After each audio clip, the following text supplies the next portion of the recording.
क्या अली खामनेई सच में जिंदा है? और क्या ईरानी फोर्स का ये दावा सही साबित हो रहा है? दोस्तों, सोशल मीडिया पर इस वक्त एक बड़ा दावा वायरल हो रहा है ईरान फोर्स का। जी हाँ, किसी और ने नहीं बल्कि ईरान फोर्स ने ट्वीट किया है और लिखा है, Ali Khamenei is still alive, 100% confirm news. यानी ईरान फोर्स ने दावा किया है आयतुल्ला अली खामनेई जिंदा है और ये 100% कंफर्म न्यूज है। पर दोस्तों, सच्चाई क्या है? जमीन पर जो तस्वीरें हैं, जनाजे के वीडियो तक सामने आ चुके हैं। ईरान की आधिकारिक संस्थाएं उनकी मौत को स्वीकार चुकी है, तो फिर ये जिंदा होने की बात आखिर क्यों आ रही है? दरअसल समझने वाली बात तो ये है कि भले ही आज खामनेई का शरीर खत्म हो चुका हो, लेकिन उनके विचार अभी भी जिंदा है। आज हालात तो कुछ ऐसे हैं कि खामनेई भले ही शारीरिक रूप से मौजूद ना हो, लेकिन मानसिक रूप से पहले से भी ज्यादा मजबूत होकर उभरे हैं। जो खामनेई जिंदा में जितना खतरनाक नहीं थे, वो खामनेई आज उससे कहीं गुना ज्यादा खतरनाक नजर आ रहे हैं। और ये खामनेई का खौफ ही तो है जिसके चलते अमेरिका और इजराइल की रणनीति आज उल्टी पड़ती हुई दिखाई दे रही है। ट्रंप और नेतन्याहू मौत के डर से आज हर जगह भागते फिर रहे हैं। आपको बता दें कि खामनेई की मौत की खबर आते ही डोनाल्ड ट्रंप से लेकर बेंजामिन नेतन्याहू तक लगातार अपील कर रहे थे, ईरान की जनता उठो, अपनी सरकार गिरा दो, ये मौका बार बार नहीं आएगा। यानी कोशिश साफ थी, बाहर से हमला करेंगे, अंदर से विद्रोह होगा और बड़े ही आसानी से सत्ता पलट दी जाएगी। लेकिन दोस्तों, आज ये खेल खुद ट्रंप और नेतन्याहू पर उल्टा पड़ता दिखाई दे रहा है। बीते रात ही ऐसी रात थी जिसने पूरी दुनिया को हिलाकर रख दिया है। ईरान का दावा है उसने दुबई और कुवैत में अमेरिकी ठिकानों को तबाह कर दिया है। और जो लोग कह रहे हैं कि ईरान के हथियार भंडार खत्म होने वाला है, उनके लिए भी एक आंकड़े सामने आए हैं। दोस्तों, ईरान रोज लगभग 400 ड्रोन बना रहा है। दावा है कि 80,000 से ज्यादा ड्रोन स्टॉक में है और हर महीने 300 बैलिस्टिक मिसाइल भी तैयार हो रही है। इसका मतलब साफ है, यह लड़ाई हफ्तों में खत्म होने वाली तो नहीं है, बल्कि ईरान साल भर यदि जंग लड़े तो भी वह उसके लिए खुद को तैयार रखा है। खबर तो यह भी है कि चीन ईरान को CM-302 जैसी एंटी-शिप मिसाइल तकनीक देने वाला है ताकि अमेरिकी नौसेना को चुनौती दी जा सके। वही कहा यह भी जा रहा है कि चीन HQ-9B एयर डिफेंस सिस्टम जैसी तकनीक से ईरान की हवाई सुरक्षा को और भी ज्यादा मजबूत करने में लगा हुआ है ताकि इजराइल के F-35 विमानों को चुनौती दी जा सके। साथ ही साइबर सुरक्षा में भी चीन ईरान की मदद करना शुरू कर दिया है। दोस्तों, चीन भले ही सीधे जंग में नहीं कूद रहा हो, लेकिन टेक्नोलॉजी, रडार, पैसे और कूटनीतिक से वो ईरान की हर वक्त मदद करना शुरू कर दिया है। साथ ही यदि रूस की बात की जाए तो रूस भी सीधे सैनिक नहीं भेज रहा है, लेकिन एयर डिफेंस, खुफिया जानकारी और राजनीतिक सहयोग जरूर देने वाला है। यानी ईरान अकेला नहीं है। ऐसे में ये युद्ध छोटा नहीं होगा। ईरान के पास मिसाइलों का जखीरा है और अब चीन और रूस का साथ भी है। बीते रात ही ईरान ने जवाबी हमले करते हुए ऐसा कदम उठा लिया जिसकी किसी ने तस्वर भी नहीं की थी।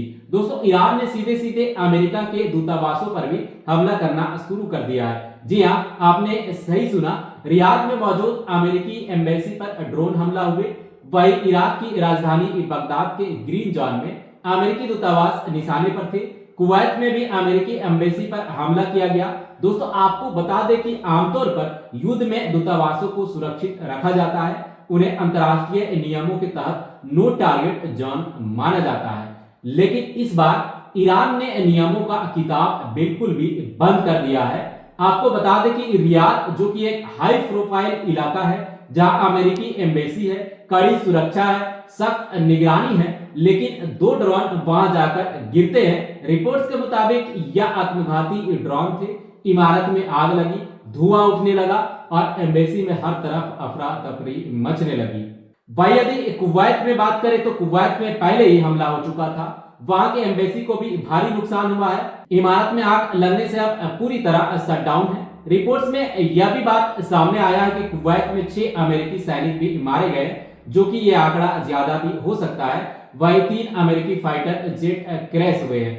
इराक की बात करें तो बगदाद का green zone no fly zone है। जहां परिंदे को भी पर मारने की इजाजत नहीं है। वहीं ईरान ने अमेरिकी एम्बेसी पर हमला किया है, जिसके बाद अब अमेरिका ने मिडिल ईस्ट के कई देशों में अपने दूतावास ही बंद करने का फैसला कर दिया है। इतना ही नहीं, अमेरिका ने अपने नागरिकों को साफ संदेश भी दिया है कि मिडिल ईस्ट छोड़ दो। UAE, Qatar, Oman, Bahrain, Saudi Arabia, Jordan, मिस्र, यहां तक कि इजराइल में रहने वाले अमेरिकियों को भी बाहर निकालने की सलाह दी गई है। यानी कि अब अमेरिका अपने ही लोगों को बचाने में लगा हुआ है। वहीं इसी बीच एक खबर यह भी है कि दुबई में एक सैन्य अड्डा, जहां लगभग 160 अमेरिकी सैनिक तैनात थे, ईरान का मिसाइल वहां जाकर गिरता है और यूएई का एयर डिफेंस सिस्टम उसे रोक ही नहीं पाता। यह घटना अपने आप में बहुत बड़ी मानी जा रही है। दोस्तों, ऐसे में अब सवाल उठता है, सऊदी अरब, यूएई, कतर जो हर साल अरबों डॉलर अमेरिका को रक्षा समझौते के नाम पर देते हैं, ऐसे में क्या उन्हें सुरक्षा मिली है? आज हालत तो ये है कि हर तरफ मिसाइलों की बारिश हो रही है, तेल कंपनियां तक तबाह हो रहे हैं। जहां एक तरफ अमेरिका दावा करता है कि उसने तेहरान में ईरानी कमांडर एंड कंट्रोल सेंटर को नष्ट कर दिया है, लेकिन दूसरी तरफ ईरान ने भी इजराइल पर मिसाइलों की बारिश कर दी है। इजराइल में हर तरफ अफरा तफरी मचा हुआ है। आलम तो यह है कि इजराइल में इस वक्त गाजा की याद आने लगी है। दोस्तों, तेल अवीव के कई इलाकों में भारी नुकसान हुआ है, इमारतें जली है, सैकड़ों लोग घायल हैं और मृतकों की संख्या दिन ब दिन बढ़ती जा रही है। आपको याद ही होगा, अमेरिका और इजराइल कब से ईरान पर हमला करने के मौका ढूंढ रहे थे। बस एक बहाना चाहिए था। हालात ऐसे बनाए जा रहे थे जैसे कभी भी बम गिराया जा सकता है। जब से न्यूक्लियर डील की बातचीत शुरू हुई थी तो लगा था मामला शांत हो जाएगा, पाबंदियां हटेगी, रिश्ते सुधरेंगे, लेकिन खेल कुछ और ही चल रहा था और समझौता साइन होने से पहले ही यह हमला कर दिया गया। ईरान के 40 से ज्यादा बड़े अधिकारी मार दिए गए और सबसे बड़ा झटका ईरान के supreme leader ayatollah Ali Khamenei की मौत की खबर से हुई।